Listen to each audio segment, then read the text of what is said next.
बिस्मिल्लाहिर्रहमानिर्रहीम और अस्सलाम वालेकुम। 9 अक्टूबर पाकिस्तान में जुमेरात की रात और सबसे पहले काउंटडाउन। 51 days to go. 51 दिन बाकी हैं फील्ड मार्शल आसिम मुनीर की दूसरी रिटायरमेंट और मुल्क में नए आर्मी चीफ के आने में। मैंने आपके सामने ये अर्ज रखी थी कि बाकी मानदा दिन आराम से नहीं गुजरेंगे, ना ही पाकिस्तान के, ना पाकिस्तानी अवाम के, ना फील्ड मार्शल के, ना इस खित्ते के और ना ही इस निज़ाम के। आज की पहली खबर भी इसी से रिलेटेड है, क्योंकि अब सुप्रीम कमांडर ऑफ पाकिस्तान आमने सामने आ गए हैं आर्मी चीफ आसिम मुनीर के। आप सोच रहे होंगे कि क्या मैं आसिफ अली जरदारी की बात कर रहा हूं, क्योंकि मुसल्लह अफवाज के फार्म 47 पर सुप्रीम कमांडर तो आसिफ अली जरदारी हैं। नहीं, मैंने लफ्ज़ इस्तेमाल किया है सुप्रीम कमांडर ऑफ पाकिस्तान। वो हैं इमरान खान, क्योंकि उनको 85% पाकिस्तानियों ने वोट दिया है। जमहूर उनके पीछे खड़ा है और आइन के मुताबिक जमहूर जिसके पीछे खड़ा है, अवाम जिसके पीछे खड़ी है, वही पाकिस्तान का सुप्रीम कमांडर है। तो एक तरफ सुप्रीम कमांडर ऑफ पाकिस्तान ने अहकामात दिए हैं कि खैबर पख्तूनख्वा में उनका वज़ीर आला का कैंडिडेट अब सुहेल खान आफरीदी है, वो खैबर पख्तूनख्वा की हुकूमत को रन करेंगे। तो दूसरी तरफ आर्मी चीफ आसिम मुनीर साहब ने अहकामात दिए हैं कि किसी भी सूरत सुहेल खान आफरीदी को चीफ मिनिस्टर नहीं बनने देना। अपने मुसद्दका ज़राए से आपके सामने ये खबर रख रहे हैं कि एक मीटिंग हुई है आईएसआई में, जिसमें टास्क किया गया है लोगों को कि किसी भी तरह से सुहेल खान आफरीदी को रोकने की पहले कोशिश करनी है। अगर रोक ना सकें किसी वजह से, क्योंकि खैबर पख्तूनख्वा को बहुत डेलिकेटली हमारी मुसल्लह अफवाज को, जो उनके जर्नल्स हैं, उनको डील करना पड़ता है। इसीलिए आप देखते हैं कि खैबर पख्तूनख्वा में उस तरीके की सख्ती नहीं होती जैसे पंजाब में है। मीन पकड़ दकड़, जेलों में फेंकना, लोगों के ऊपर तशद्दुद करना, चादर चार दीवारी को पामाल करना, उसकी वजूहात आपको पता है। वहाँ पर जिस तरह का रिएक्शन आता है, वहाँ पर जिस तरह की पहले से ही सूरत हाल वहाँ पर बहुत डेलिकेट है, और हमारे जर्नल्स को पता है कि वहाँ से जो रिएक्शन आना है वो इतना बड़ा आना है कि फिर संभाला नहीं जाना। इसलिए आप देखेंगे कि बहुत सारी बातें जो दूसरी किसी जगह पर लोग करें तो उनको बिल्कुल ऊपर से बुलडोज़र की तरह गुजर जाते हैं। थोड़ा सा जो बिहेवियर है वो मुख्तलिफ है खैबर पख्तूनख्वा में। इसीलिए इस मीटिंग के अंदर यह भी गौर किया गया कि शायद हम इसको मुकम्मल तौर पर रोक ना सकें, क्योंकि अगर एक ख़ास हद से आगे गए तो आवाम सड़कों पर आ जाएगी और पहले ही वहाँ पर फौजी ऑपरेशन की वजह से जो लोगों के अंदर नफ़रत है, गुस्सा है, वो कहीं सब कुछ जला के राख ना कर दे। इस वजह से ये अब फैसला किया गया है कि रोकने की भरपूर कोशिश की जाएगी, हर तरह से इसके अंदर साजिश की जाएगी, और अगर ना रोक सके तो फिर अगला मरहला ये है कि इनको चलने नहीं देना तावक्त के ये हमारी बातों के ऊपर लब्बैक कहें, तावक्त के जो नए आने वाले चीफ मिनिस्टर हैं वो हमारी लाइन को टो करना शुरू कर दें। अगर कर देंगे तो इनको चलने देना है, वरना इन्हें नहीं चलने देना। ये एक मीटिंग के अंदर टास्क हुआ है, और जिन लोगों को टास्क हुआ है उन्होंने, जाहिर है, कुछ जर्नलिस्टों के साथ बात हुई, कुछ लोगों से मदद मांगी गई, और जहाँ से मदद मांगी गई वहाँ से किसी ज़राए ने हमें भी ये खबर दी कि ये आज मीटिंग हुई है और ये सब कुछ टास्किंग हुई है, जिसके लिए आपको आने वाले दिनों में काम होता हुआ नज़र आ जाएगा। अब ज़रा आते हैं इमरान खान साहब ने स्टेटमेंट आज क्या दिया, क्योंकि उन्हें भी पता है कि बाहर क्या किया जाएगा, और उन्हें भी पता है कि उनके इस फैसले को किस तरीके से आर्मी चीफ और उनके साथी परसीव करेंगे, रिसीव करेंगे और रिएक्ट करेंगे। तो इमरान खान साहब ने कहा है कि वज़ीर आला खैबर पख्तूनख्वा सुहेल आफरीदी ही होंगे, किसी सूरत में नाम तब्दील नहीं करेंगे। अगर 2 दिन में वज़ीर आला की तब्दीली का प्रोसेस मुकम्मल ना हुआ तो मुज़ाहमत शुरू कर देंगे, ये इमरान खान ने ऐलान किया है। ये तब ऐलान किया है जब उनके पास कम से कम 2 लोगों को, जी हाँ, मैं नाम नहीं ले रहा, वैसे मीडिया में सबको पता है, सब लोगों ने नाम लिए हैं, तो 2 वकला को भेजा गया उन्हें राज़ी करने के लिए कि आप सुहेल खान अफरीदी का नाम वापस ले लें। पैगाम ये भेजा गया कि उसको किसी सूरत हमारे जनरल्स वज़ीर आला नहीं बनने देंगे। पैगाम ये दिया गया कि हमारी हुकूमत गिर जाएगी, वहाँ पर जो हमारे पास एक मौका है कि हम खैबर पख्तूनख्वा में अपनी हुकूमत कायम रखें, अपना वज़ीर आला ले आएँ। तो उन्होंने कहा आप किसी भी और को चुन लें, हमें कोई एतराज़ नहीं है, लेकिन सुहेल खान आफरीदी को हमने वज़ीर आला नहीं बनने देना। तो खान साहब, जब उन्होंने बनने ही नहीं देना तो आप मेहरबानी करके कैंडिडेट चेंज कर लें। खान साहब ने दोनों दोस्तों की बात, मेरे ज़राए बताते हैं, सुनी। सुनने के बाद दोनों दोस्तों को कहा कि आप किसी और काम के ऊपर तवज्जो दें, ये फ़ैसला मैं कर चुका हूँ और मेरा फ़ैसला फ़ाइनल है कि सुहेल खान अफरीदी ही मेरे चीफ मिनिस्टर होंगे। ये एक कानूनी अमल है, इसको रोकने में किसी को कोई ऐसी हरकत नहीं करनी चाहिए जो गैर आइनी है। अगर हुई तो फिर हम सड़कों पर आएंगे और आवाम अपना हक लेना जानती है। खैबर पख्तूनख्वा के अवाम जिन्होंने 90% से ज़्यादा हमें वोट किया है, उन्हें अपना हक लेना भी आता है और उसे प्रोटेक्ट करना भी आता है। और उन्होंने पैगाम रसां जो लोग थे उनको ये कहा कि दोबारा आपने ये पैगाम लेकर नहीं आना। तो दोनों साइड पर क्या चल रहा है ये आपके सामने रखा है। एक तरफ फील्ड मार्शल साहब ने अहकाम दिए हैं कि हर सूरत रोको, दूसरी तरफ इमरान खान साहब ने कहा है कि यही हमारे चीफ मिनिस्टर होंगे। अब इसके बाद इमरान खान साहब ने आज एक नया ट्वीट भी किया है जो अब से थोड़ी देर पहले आया, जब हम ये रिकॉर्डिंग कर रहे थे, वो आपके सामने रखना भी ज़रूरी है। और उसके बाद आदिल राजा साहब का फैसला आया हुआ है लंदन की कोर्ट में, जहां पर ब्रिगेडियर फैसल नसीर जो रिटायर्ड हैं, अब आईएसआई के सेक्टर कमांडर रहे हैं, उनके केस जीतने की खबरें हैं, वो भी आपके सामने तफसील रखनी है। पहले ज़रा ये हम ट्वीट जो इमरान खान साहब का वो रख दें, जिसमें उन्होंने जो किसी को अबहाम था वो आज दूर कर दिया, सब कुछ खोल के रख दिया है, चानन कर दिया है कि उन्होंने सुहेल खान अफरीदी को क्यों चूज़ किया है। इमरान खान कहते हैं खैबर पख्तूनख्वा में वज़ीर आला की तब्दीली नागुज़ीर थी और ये एक आइनी अमल है, किसी को इस अमल में मुदाखलत नहीं करनी चाहिए। अगर मुदाखलत की कोशिश हुई तो फिर भरपूर एहतजाज किया जाएगा। सुहेल अफरीदी का इंतखाब इनकी तालिब इल्मी के ज़माने से ISF और तहरीक इंसाफ के साथ नज़रियाती तअल्लुक़ की बुनियाद पर किया गया। सुहेल अफरीदी का इंतखाब ग्रास रूट वर्कर्स, ये बहुत अहम पॉइंट है, सुहेल अफरीदी का इंतखाब ग्रास रूट वर्कर्स को इलेक्टेबल्स के मुकाबले में फैसला साजी में शामिल करने के बयानिए को मजबूत करना है। जो पाकिस्तान में कहते हैं ना कि सियासत हमेशा वो बड़े सियासी घरानों नहीं करनी है, इमरान खान ने उस मिथ को तोड़ दिया है और आज उसको सॉलिडिफाई किया है। वो कहते हैं कि Suhail Afridi student federation mean एक स्टूडेंट पॉलिटिक्स में से PTI के साथ करते हुए ऊपर आए हैं। उनको वज़ीर आला बनाने का मकसद ये है कि इलेक्टेबल्स के ऊपर नज़रियाती वर्कर को प्रेफरेंस दे रही है पाकिस्तान तहरीक इंसाफ। सुहेल अफरीदी जो है वो बाज़ हल्के वज़ीर आला तब्दीली को मेरे ख़ानदान से जोड़ रहे हैं। ये इल्ज़ाम गलत है। फ़ैसला मुकम्मल तौर पर सियासी है और ख़ानदान का कोई किरदार नहीं है। ये वो जो टेलीविज़न के ऊपर चलाया गया कि अलीमा खान साहबा के बारे में जो अली अमीन गंडापुर साहब ने प्रेस कॉन्फ्रेंस की, उसके बाद उनको तब्दील करने का सोचा गया, ये हमने पहले भी आपको बताया। हमने क्या, साबिर शाकिर साहब उससे 2 दिन पहले खबर दे चुके थे कि अली अमीन गंडापुर साहब का जाना ठहर गया।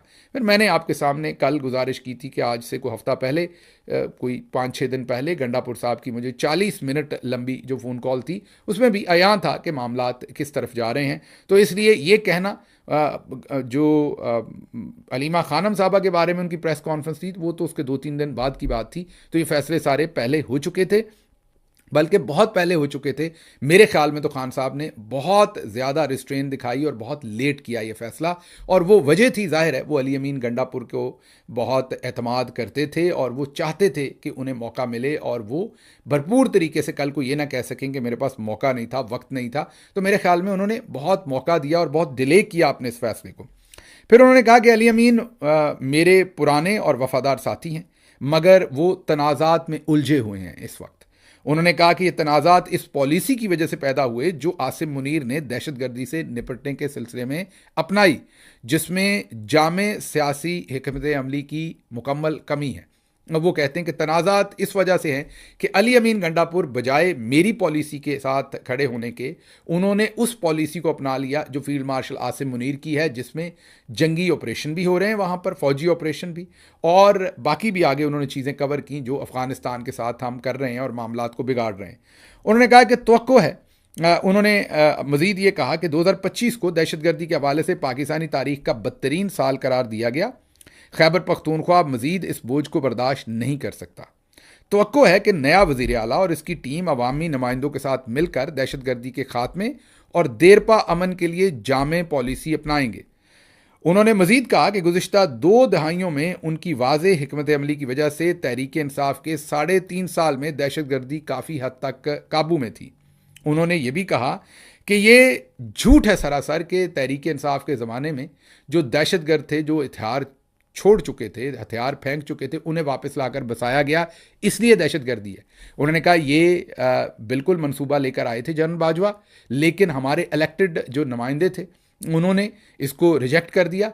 इस वजह से हमारे ज़माने में कोई भी ऐसा दहशतगर्द जिसने हथियार फेंके हुए थे उसे वापस लाकर नहीं बसाया गया, क्योंकि हमारे अवामी नुमाइंदों ने इसे रिजेक्ट कर दिया था। हमारे बाद कुछ हुआ हो तो हमें नहीं पता। तो इस बात से जोड़ना कि इस वजह से वहाँ दहशतगर्दी बढ़ी है, ये सरासर झूठ है। फिर उन्होंने कहा कि अफगानिस्तान या अफगान महाजरीन को दहशतगर्दी का वाहद ज़िम्मेदार कहना भी गलत है। मुतज़ाद बयानात आसिम मुनीर के निज़ाम की खामियों की निशानदेही करते हैं। एक तरफ कहते हैं कि क्योंकि हमने पाकिस्तान में मौजूद जो दहशतगर्द जिन्होंने हथियार फेंक दिए थे उनको वापस बसाया, इसलिए दहशतगर्दी बढ़ी है।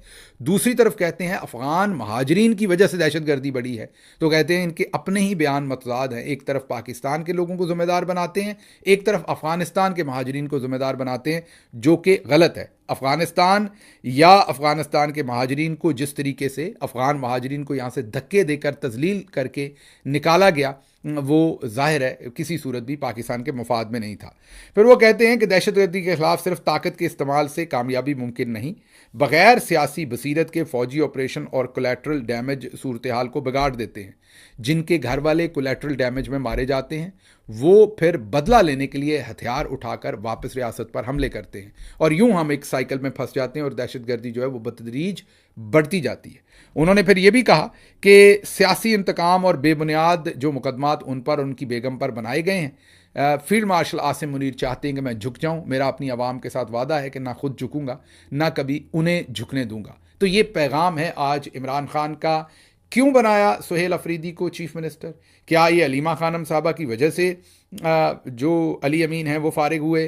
फिर आसिम मुनीर की जो ओवरऑल स्ट्रेटजी है वहाँ पर दहशतगर्दी की वो, और आने वाले दिनों में नए चीफ मिनिस्टर को क्या करना है इसको खोल के बयान कर दिया है। अब इमरान खान साहब ने किसी किस्म का कोई इबहाम नहीं रखा। बैरिस्टर गौहर खान आज मिलने गए थे, आपको अंदाज़ा होगा क्यों मिलने गए होंगे, लेकिन मेरे ख्याल में वो कामयाब ना हो सके उस मुलाकात में जिस वजह से गए थे। मेरा तज्जिया है, आई कैन बी रॉन्ग। मुबारक लेकिन इमरान खान साहब ने एक नया ढोल जो है वो वापस गले में डाल दिया। इससे आपको ये भी अंदाज़ा होगा कि इमरान खान साहब के साथ जेल के अंदर अपने और पराए कितनी ज्यादती करते हैं। अब इमरान खान साहब ने कहा कि स्टैंडिंग कमेटियों से इस्तीफा दे दें। मकसद क्या था कि इस सिस्टम का हिस्सा ना बने। हमने क्या किया? मीठा मीठा हप हप, कड़वा कड़वा थू थू। हमें जितनी चीज़ पसंद आती है उतनी बात इमरान खान साहब की नाफिज कर देते हैं। हमने बाहर आके क्या किया? आराम से, क्योंकि इमरान खान साहब ने वाजे कह दिया कि स्टैंडिंग कमेटियों से रिज़ाइन कर दें, तो हमने जो कौमी असम्बली की स्टैंडिंग कमेटियां थी उनसे हमने रिज़ाइन कर दिया और सब खामोश रहे। इसमें शहबाज गिल भी हिस्सा हैं, सभी लोग हिस्सा हैं, सब खामोश रहे। पंजाब हुकूमत में पंजाब की जो असम्बली है उसमें स्टैंडिंग कमेटियों से हमने इस्तीफ़ा नहीं दिया। वहाँ पर जो हमारे MPs थे उनको वो हरी प्लेट वाली गाड़ी मिली हुई है, दफ्तर मिला हुआ है। एक आदि मिनिस्ट्री होती है स्टैंडिंग कमेटी के, जब आप चेयरमैन होते हैं तकरीबन। तो हम क्योंकि वहाँ सिस्टम के अंदर हैं तो हमने कहा कि चलें वहाँ से हम गाजरें खाते रहते हैं। एक तरफ से हम गाजरें नहीं खाते फेडरल गवर्नमेंट से, और वहाँ से हमने कौमी असम्बली से इस्तीफ़ा दे दिया। मतलब कि इमरान खान साहब का जो असल मैसेज था, पर्पस था ना, इमरान खान साहब को कोई MNS के साथ मसला थोड़ी था। इमरान खान ये थोड़ी चाहते थे कि MNS को जो सरकारी गाड़ी मिली है वो वापस हो जाए, MPs के पास रहे।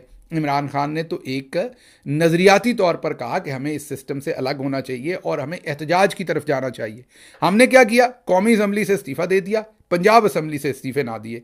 आज उन्हें दोबारा पैगाम भेजना पड़ा है कि पंजाब असम्बली की स्टैंडिंग कमेटियों से भी इस्तीफ़े दें, अब जाके हम देंगे। तो इमरान खान जो फैसला करते हैं ना, हम लोग ही, मैं अपनी बात ही कर लेता हूँ, हम लोग ही मतलब लीडरशिप ही रोड़े अटकाती है। और इमरान खान को बार बार, क्योंकि इनको एक बात, इमरान खान साहब की एक पर्सनैलिटी है, एक फैसला करते हैं, आप जाके 3 दफ़ा 4 दफ़ा 5 दफ़ा रोना रोएं तो कई दफ़ा वो आपकी बात मान जाते हैं। अब इन्होंने इमरान खान साहब की इस तबीयत को भांप के एक तरीका वारदात ये शुरू कर रखा है हमने कि इमरान खान साहब फैसला करते हैं, उसको डिले करते हैं, इम्प्लीमेंटेशन में डिले करते हैं। तब तक डिले होता रहता है जब तक इमरान खान साहब से फैसला तब्दील नहीं करवा लिया जाता। बिल्कुल ऐसे ही याद कीजिए, इमरान खान साहब ने कहा कि अपोजिशन लीडर लगा दीजिए कौमी असम्बली में अचकज़ई साहब को और सेनेट में अलामा राजा नासिर अब्बास साहब को। हमने इम्प्लीमेंट नहीं किया, हमने डिले कर दिया। हमने कहा जब तक फैसला नहीं आ जाता, जो आपको पता है कि शिबली फराज साहब और उमर अयूब साहब का, तब तक ये फैसला नहीं करना। अब ये हमने बाहर खुद ही इसको करके इमरान खान साहब को कहा। उन्होंने क्या कहना था, जाहिर है उन्होंने कहना ठीक है। लेकिन पंजाब असम्बली में जब उन्होंने ये फैसला दिया, हमने वहाँ बच्चर साहब के फैसले का इंतजार नहीं किया, वो हमने इमीडिएट इंप्लीमेंट किया। तो वहां पर इंप्लीमेंटेशन इमीडिएट हो गई। कौमी असम्बली में अब कल या परसों सलमान अकरम राजा साहब ने कहा कि इमरान खान ने कहा कि इमीडिएटली इस फैसले को इंप्लीमेंट करें। तो एक तो ये जो इमरान खान साहब के साथ होता है ये अफसोसनाक है, लेकिन ये हो रहा है। और इस पर जब आवाज़ उठाते हैं तो सारे अपने पराए इसके ऊपर आपके दुश्मन हो जाते हैं और फिर चाकू छुरियाँ निकाल लेते हैं, फिर आपको कहते हैं आप शरपसंद हैं, आपका तो कहीं होना जो है वो बनता ही नहीं है। लेकिन ये हमारी समझ से बाहर है कि ये सिलेक्टिव इम्प्लीमेंटेशन ऑफ ऑर्डर्स क्यों होती है। जब इमरान खान एक हुक्म दे देते हैं तो उसके ऊपर इम्प्लीमेंटेशन क्यों नहीं होती। जब उन्होंने कहा स्टैंडिंग कमेटियों से इस्तीफ़ा दे दें तो पंजाब से उस वक्त क्यों नहीं इस्तीफ़ा दिया गया। अब उनको क्यों कहना पड़ा महीने के बाद स्पेसिफिकली। इसी तरह से जब कायदे हिज़्ब इख्तिलाफ का उन्होंने फैसला दे दिया तो पंजाब का आपने फ़ौरन इंप्लीमेंट कर दिया, आपने 24 घंटे भी नहीं निकाले। और फेडरल का महीनों से इमरान खान कह रहे हैं बार बार, और उसको हम उस तरह से इंप्लीमेंट नहीं कर रहे। अब ना ही मेरे रिश्तेदार हैं अचकज़ई साहब, ना ही मेरे दोस्त हैं, को बहुत ज़्यादा जाहिर है मेरा उनसे एहतराम का रिश्ता है अल्लामा राजा नासिर अब्बास साहब से, कोई रिश्तेदारी तो नहीं है कि मैं उनके हक़ के लिए बोल रहा हूँ। मैं तो वो कह रहा हूँ जो इमरान खान ने अहकामात दिए थे। बहरहाल आगे चलते हैं, आज खबरें बहुत हैं, वक्त कम है, शायद इन खबरों को अगले व्लॉग में लेके जाना पड़े कुछ को। कोशिश करूंगा कि जितनी भी जल्द से जल्द हम इस व्लॉग के अंदर समा सकें। अच्छा जी, आगे चलते हैं ज़रा। अब अगर हम गौर करें कि कौन कौन से ऐसे फैसले हैं जो इमरान खान साहब ने किए हैं जिससे इस वक्त इस्टेब्लिशमेंट को, मतलब के जनरल्स को, आसिम मुनीर साहब और उनके साथियों को सख्त परेशानी है। मैं इमरान खान के वो चंद फैसलों में, एक तो महमूद खान अचकज़ई को कौमी असम्बली का अपोजिशन लीडर बनाना, मैंने आपको बता दिया कि इफेक्टिवली अभी तक उस फैसले पे इम्प्लीमेंटेशन नहीं होने दी गई, रुकवाया हुआ है। सेनेटर राजा नासिर अब्बास, अलामा राजा नासिर अब्बास साहब को सेनेट में अपोजिशन लीडर बनवाना, प्रैक्टिकली अभी तक उस पर भी इम्प्लीमेंटेशन नहीं हुई, काम रुकवाया हुआ है। खुर्रम ज़ीशान की सेनेट की टिकट के लिए नामजदगी, पहले भी उनको रुकवाया गया, बनते थे वो सेनेटर, वोट ज़ाया किए जानबूझकर, लेकिन खुर्रम ज़ीशान को सेनेटर ना बनने दिया गया।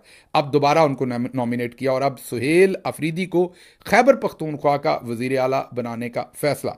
इमरान खान के ये वो फैसले हैं जो मुज़ाहमती तहरीक को मज़ीद तक़वियत भी देते हैं और ये ऐलान करते हैं कि इमरान खान झुकने पे नहीं, मुज़ाहमत करने पर यकीन रखते हैं। लेकिन दूसरी तरफ ऐसे तमाम फ़ैसलों को जो है वो रोका जाता है।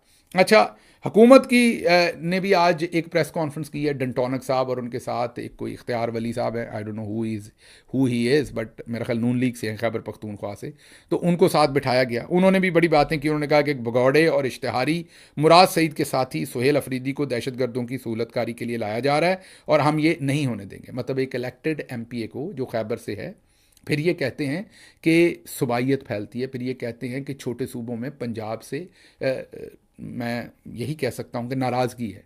जब पंजाब का एक फॉर्म 47 का शख्स जो इस वक्त इंफॉर्मेशन मिनिस्टर हो, वो एक खैबर पख्तूनख्वा के जेन्युइन जीते हुए MPA को इश्तिहारों का अपना दहशतगर्दों का एक सपोर्टर या फैसिलिटेटर कहेगा, सहूलतकार कहेगा, तो आप इसकी जो इम्प्लीकेशंस हैं उसके बारे में खुद सोच लें। इससे सूबों के अंदर क्या तजाद पैदा होगा, इससे वफाक कितना कमज़ोर होगा, आप इसको खुद सोच लें। लेकिन जिस हमारे ISI के अफसर ने इन साहब को ये प्रेस कॉन्फ्रेंस लिख के दी है और इन दोनों बेवकूफ़ों से बैठ के ये प्रेस कॉन्फ्रेंस करवाई है, उस ऑफिसर को 21 तोपों की सलामी कि वो वफाक को बार बार कमज़ोर करने की कोशिश कर रहे हैं।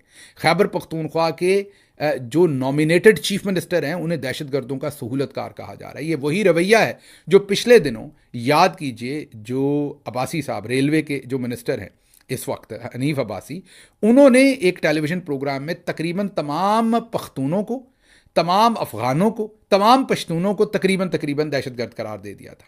तो और वो भी पंजाब से हैं। ये पता नहीं लोग कहाँ से आ गए हैं, इनका दिमाग कहाँ से आया है, इनको ये नहीं पता। बल्कि इनका क्या, असल में तो पीछे हैंडलर हैं जो इनसे कुछ भी कहलवा देते हैं और इनको ये नहीं समझ कि उन हैंडलर्स ने कल को पीछे से हट जाना है। शक्लें इन्हीं की याद रहनी लोगों को, इनको समझ ही नहीं है वफाकी हुकूमत को रिप्रेजेंट कर रहे हैं। ये किसी एक सूबाइयत को, एक कौमियत को दहशतगर्द नहीं कह सकते। ये पूरी दुनिया में किसी सूरत भी काबिल कबूल चीज़ नहीं है। बहरहाल आज उन्होंने मजीद कहा, अली अमीन से रंजिश ये थी कि वो दहशतगर्दों की सहूलतकारी नहीं कर रहे थे। अब अली अमीन दहशतगर्दों के सहूलतकार नहीं थे, सुहेल खान अफरीदी दहशतगर्दों के सहूलतकार हैं और इमरान खान दहशतगर्दों के सहूलतकार हैं। मतलब खैबर पख्तूनख्वा की सारी अवाम दहशतगर्दों के सहूलतकार है। कौन लोग हो तुसी, कौन लोग हो तुसी? मीन ये जो भी पीछे ऑफिसर है जिसने ये स्क्रिप्ट लिख के दिया है, मैं आपकी अक्ल को 21 तोपों की सलामी दूं। आप कह रहे हैं कि पूरा सूबा दहशतगर्दों का सहूलतकार है। अली अमीन सुहेल अफरीदी दहशतगर्दों के लिए नरम गोशा रखता है। मैं इनको बता दूं, पाकिस्तान की सिक्योरिटी पॉलिसी इस्लामाबाद में बनती है, यहीं यहीं से ही बनेगी, अफगानिस्तान से नहीं, काबुल से नहीं बनेगी। तहरीक इंसाफ इंतशारी टोला है, उन्होंने दहशतगर्दों को वापस लाकर बसाया। मुट्ठी भर दहशतगर्दों को जेल में बैठे शख्स से मदद मिलती है। हो गया जी, स्वाद आ गया। इमरान खान अब दहशतगर्दों का सहूलतकार, वही तालिबान खान वाली बातें, दहशतगर्दों का सहूलतकार है। सुहेल अफरीदी भी सहूलतकार है। अली अमीन गंडापुर नहीं था, इसलिए उसको हटा दिया, और ये सुहेल अफरीदी को इसलिए रोकेंगे क्योंकि वो दहशतगर्दों का सहूलतकार है। मतलब कि अब ये बिल्कुल कसर नहीं छोड़ना चाहते कोई भी कि फॉल्ट लाइन एक नई जनरेट जो है पहले से है, लेकिन वो इतनी गहरी हो जाए कि वो बाद में किसी से भरी ना जाए। ये खैबर पख्तूनख्वा के लोगों को इतना कॉर्नर करना चाहते हैं कि बस रहे नाम अल्लाह का। अच्छा जी, ये आज मुझे क्विक करनी पड़ रही हैं खबरें। आगे अल्लाह फील्ड मार्शल और शहबाज शरीफ की जोड़ी सलामत रखे, इख्तियार वली की प्रेस कॉन्फ्रेंस। कोई मरासी निकला माजरत, मेरे लिए, मुझे नहीं पता था। जोड़ी सलामत की दुआएं हमारे इलाकों में तो मरासी देते हैं, लेकिन चले, मुझे नहीं पता था इख्तियार वली साहब भी ऐसे शौक रखते हैं, लेकिन चलें जो भी है। अगली खबर अब आपके सामने क्विकली रखने, जो आदिल राजा लंदन हाई कोर्ट में हत्या के इज्जत का केस उनका वो हार गए। ये जियो न्यूज़ की खबर है। आदिल राजा लंदन हाई कोर्ट में हत्या के इज्जत का केस हार गए। हरजाने और अदालती अखराजात की मद में 13 करोड़ रुपए अदा करने होंगे। आदिल राजा ने ब्रिगेडियर रिटायर्ड राशिद नसीर को बदनाम किया, उन पर झूठे इल्ज़ामात लगाए। आदिल राजा को ब्रिगेडियर राशिद नसीर को 50,000 पाउंड हरजाना अदा करने होंगे और 3 लाख पाउंड उनके वकला की फीस की मद में अदा करना होगा। ये जियो न्यूज़ रिपोर्ट कर रहा है। अब इसमें कुछ फैक्चुअल चीज़ें आपके सामने रखते हैं। अब हुआ क्या है? हुआ ये है, आप आदिल राजा साहब क्योंकि कोई सहाफ़ी नहीं है, बहुत सारे हमारे दोस्त जिनकी ना एकेडमिक ट्रेनिंग है, क्योंकि एक मेजर है, मेजर से वो रिटायर्ड हुए, वो कोई सहाफ़ी तो नहीं है, उनकी एकेडमिक ट्रेनिंग नहीं है। जब वो यहाँ से व्लॉग करते हैं तो बहुत सारी, या ट्वीट करते हैं तो बहुत सारी ऐसे जुमले, ऐसे तरीके से कुछ चीज़ें, जैसे मैं इस वक्त जो सदर पाकिस्तान आसिफ अली जरदारी हैं, अगर कह दूं कि वो करप्ट आदमी है और उन्होंने ये फलां करप्शन की है, तो फिर मुझे उसके डॉक्यूमेंट्स भी दिखाने पड़ेंगे। अब मेरे पास तो यहाँ है नहीं। अगर मैं उन पर ये इल्ज़ाम लगा दूं या हुसैन हक्कानी साहब पे कोई करप्शन का इल्ज़ाम लगा दूं, तो वो यहाँ अदालत में मेरे खिलाफ एक डेफेमेशन का केस कर देंगे। अब मेरे पास अवामी तासर उनके बारे में क्या है, उसको छोड़ देते हैं, क्योंकि मेरे पास कागजात तो नहीं होंगे उसको साबित करने के लिए, क्योंकि पाकिस्तान में तो जनरल्स एनआरओ करके कागजात ही गायब कर देते हैं, सब कुछ ही धो देते हैं, नए कागजात बना देते हैं। वही इदारे जो उन पर केस बनाते हैं, वही इदारे उन्हें क्लीन चिट दे देते हैं। तो अमेरिका की अदालत उस वक्त सिर्फ कागजात देखेगी, वो अवामी तासर नहीं देखेगा, हकीकत क्या नहीं देखेगा। या बरतानिया की अदालत देखेगी कागजात आपके पास हैं या नहीं है। अब ऐसे ही आदिल राजा साहब की क्योंकि ट्रेनिंग ना एकेडमिक थी ना ही जर्नलिस्टिक थी, कि उनको ये पता हो कि इस बात को घुमा फिरा के कैसे करना है या बात के अंदर अपना क्वेश्चन कैसे रखना है, तो उन्होंने दड़ कुछ चीज़ें सीधी लिख दी, सीधी ठोक दी। अब जब वो अदालत गए तो अदालत के अंदर अदालत ने कहा कि आप प्रूव करें कि ये आपने कहा है कि इन्होंने अरशद शरीफ का कत्ल किया, अब आप कैसे प्रूव करेंगे? अब ये तो नहीं प्रूव किया जा सकता कि फलां एजेंसी ने, प्रूव तो नहीं है ना, तासर है इस वक्त, एक अमूमी तौर पर यह समझा जाता है, क्योंकि कागज़ तो आपके पास नहीं है। तो अब आदिल राजा साहब जो हैं वो अदालत के अंदर टेक्निकली ये चीज़ें प्रूव नहीं कर सके क्योंकि कागज़ नहीं थे। जैसे फॉर एग्जांपल जरदारी साहब पे मैं कोई स्पेसिफिक इल्ज़ाम लगा दूं कि उन्होंने फ़लाँ बंदे से लेट से फ़लाँ गाड़ी रिश्वत में ली है, अब या तो मुझे वो ट्रांजैक्शन का कागज़ हो मेरे पास या वो चीज़ हो तो अदालत में पेश करूंगा, वरना वो अदालत आके कहेंगे कि आप दिखाएं मैंने कहाँ वो ली है गाड़ी, तो मेरे पास अगर कागज़ नहीं होगा तो मैं अदालत में हार जाऊँगा। तो इस तरह से टेक्निकल बुनियादों पर जो आदिल राजा साहब हैं वो मोहतात हैं। अब कई दफ़ा मैंने देखा उनके ट्वीट्स और दूसरी चीज़ें, अब उनको पता है कि वो कैसे करनी। कई दफ़ा आप भी कहते हैं गिल साहब नाम लें सीधा, वो नाम तो ले दूं, मुझे तो पता होता है उस बंदे ने क्या किया, आपको भी पता होता है, लेकिन कागज़ नहीं होता हाथ में। जब आप नाम लेंगे तो फिर आपको अदालत में जाके फेस करना पड़ना है उस बंदे को, और स्पेसिफिक आपने क्लेम कर दिया। तो अब उनको पता चल गया आदिल राजा साहब को, लेकिन उस वक्त उन्हें जाहिर है इस बात का पता नहीं था और उन्होंने कई फायरिंग सीधी कर दी। वो जो उन्होंने सीधे ही फायर ठोके उसमें अब जब अदालत के अंदर उनसे कहा गया कि ये डॉक्यूमेंट आप प्रोड्यूस करें या ये प्रूव करें, तो वो कहाँ से करते?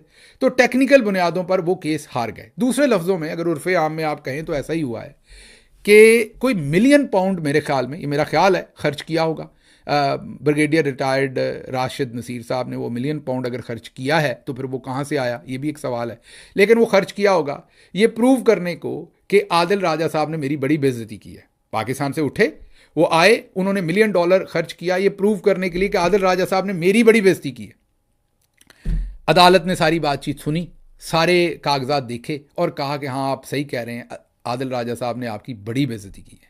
तो बेइज्जती करने के जुर्म में उन्होंने उनको कहा कि ये लें, अब आप $50,000 का आदिल राजा को जुर्माना है, $3 लाख वो आपके वकला को जमा कराएंगे। डॉलर कह रहा हूँ बार बार, ये पाउंड है, 50,000 पाउंड और 3 लाख पाउंड।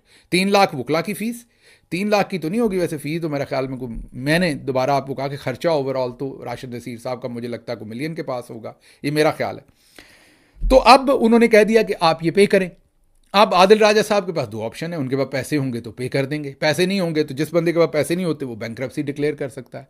तो वापस क्या मिलेगा? वही जो अज़मा बुखारी साहबा कहती थी, बाबा जी का टुल्लू, वो इसमें से निकलेगा, इस केस में से। अगर वो बैंक्रप्सी डिक्लेयर कर देते हैं तो कुछ भी हाथ नहीं आएगा इसमें, सवाए इसके कि जो कहते थे ब्रिगेडियर राशिद नसीर कि इन्होंने मुझे बेइज्जत किया है। अदालत ने कहा कि हाँ ब्रिगेडियर राशिद नसीर साहब आप सही कह रहे हैं, आदिल राजा ने वाकई आपको बेइज्जत किया है और इनको आपको बेइज्जत नहीं करना चाहिए था। ये हुआ, लेकिन इसके साथ साथ कुछ और भी काम हो गए। वो काम ये हुए कि अदालत में, क्योंकि आदिल राजा साहब ने शायद ये कहा था कि अरशद शरीफ का कत्ल ISI ने किया, अब दोबारा उन्होंने ये कह दिया, अगर वो ये कह देते कि तासर है, ये ख्याल है, ये मेरा तज्जिया है, ये मेरी सोच है कि ISI ने किया, तो वो ना फंसते। उन्होंने सीधा ही कह दिया कि अरशद शरीफ का कत्ल ISI ने किया। अब अदालत में पूछा गया कि कैसे किया ISI ने, प्रूव करें। तो आदिल राजा ने एक रिपोर्ट जमा कराई जो बहुत मुफस्सल और बहुत अहम रिपोर्ट है, लेकिन उसमें भी बिल्कुल क्लियर तो नहीं लिखा हुआ उस रिपोर्ट ने, क्योंकि गवर्नमेंट के 2 अफसरान की रिपोर्ट थी, है वो बड़ी अच्छी रिपोर्ट, लेकिन उसने भी क्लियर तो नहीं लिखा हुआ कि ISI ने कत्ल करवाया। हाँ, उसमें ये ज़रूर बताया गया कि कैसे ISI के सेक्टर कमांडर्स और दूसरों ने अरशद शरीफ पर वो केस करवाया जो मुझ पर और उन पर इकट्ठे हुआ था। याद कीजिए, मैं उसमें उठाया गया था, अरशद शरीफ मुल्क से बाहर चले गए थे, उसी केस की वजह से अरशद शरीफ बाद में कत्ल हुए, जिसकी वजह से मैं उठाया गया था, हम दोनों पर एक ही केस था। तो उस रिपोर्ट में वाज़ेह तौर पर लिखा हुआ है कि हाँ वो ISI ने वो मुकदमे करवाए थे, ये लिखा हुआ है उस रिपोर्ट के अंदर। तो अदालत ने ये कहा कि इससे तासर तो आता है, इससे ये लगता है there are there four grounds that Pakistan army may have suspect in the murder of Arshad Sharif. तो अब जो गलत काम किया वो यही किया गया कि अरशद शरीफ साहब जो हैं उनके मर्डर की दास्तान जो है वो कम अज़ कम इस हद तक जो है वो अब पाकिस्तान आर्मी के खाते में डलवा दी है ब्रिगेडियर राशिद नसीर साहब ने, कि अदालत ने ये लिख दिया कि there are there four grounds that Pakistan army may have suspect in the murder.